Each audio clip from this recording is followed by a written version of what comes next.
হাতে সারাক্ষণ mobile phone. সাবধান হন আজ থেকেই। মনে রাখবেন, মোবাইল থেকে সাবধান সবাইকেই হতে হবে, কারণ মোবাইল আমাদের জীবনের প্রচুর ক্ষতি ডেকে নিয়ে আসছে। কতটা খারাপ এই মোবাইল সেটাকে আপনি জানেন? যদি না জানেন তাহলে আপনি কিন্তু খুব ভুল করছেন। কি বিপদ ডেকে আনছেন আপনার অজান্তে, সেটা আপনাকে জানতেই হবে।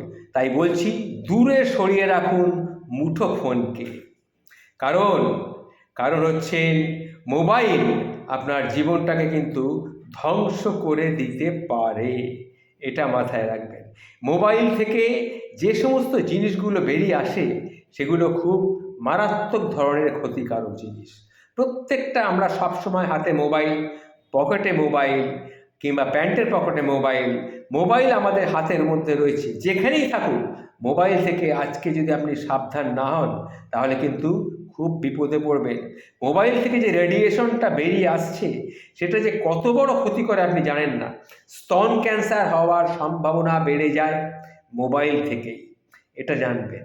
এছাড়াও রেডিয়েশন ক্ষতি করছে পুরুষদের, এটাও আপনি জেনে রাখবেন। পুরুষদেরও প্রচুর ক্ষতি করছে।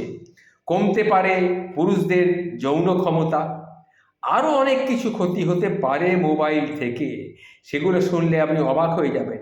হারাতে পারেন আপনার দৃষ্টিশক্তিও এই মোবাইল থেকেই, এটাও মাথায় রাখবেন। সুতরাং মোবাইলকে এখনই যদি আপনি সবসময় সেইভাবে সংযতভাবে ব্যবহার না করেন তাহলে কিন্তু আপনার বিপদ আসতে বাধ্য। এগুলো আপনাকে মেনটেন করতেই হবে।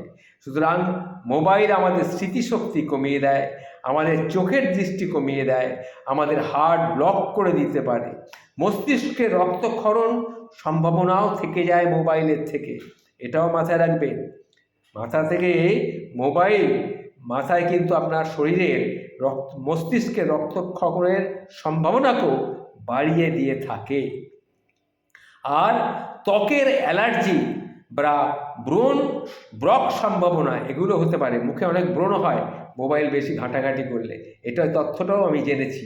বিভিন্ন জায়গা থেকে এগুলো আমি জানতে পেরেছি। তাই আমি আমার সব বন্ধুদের, আমার বয়োজ্যেষ্ঠ যারা আছেন, আমার থেকে যারা ছোট আছেন, সবাইকেই বলছি মোবাইল থেকে এখনই সাবধান হন, না হলে ভবিষ্যতে কিন্তু খুব বড় বিপদে পড়তে পারে। আমাদের বাড়ির আশেপাশেই এখন প্রচুর টাওয়ার হয়ে গেছে, মোবাইল টাওয়ার, কিন্তু আমরা কিছু করতে পারছি না। কিন্তু বাড়ির মোবাইল টাওয়ার যেখানে থাকবে, নিয়ম হচ্ছে তার 100 মিটারের মধ্যে কোনো বাড়িঘর তো থাকার কথা নয়, কিন্তু আমরা সেসব এখন কেউ মানে না।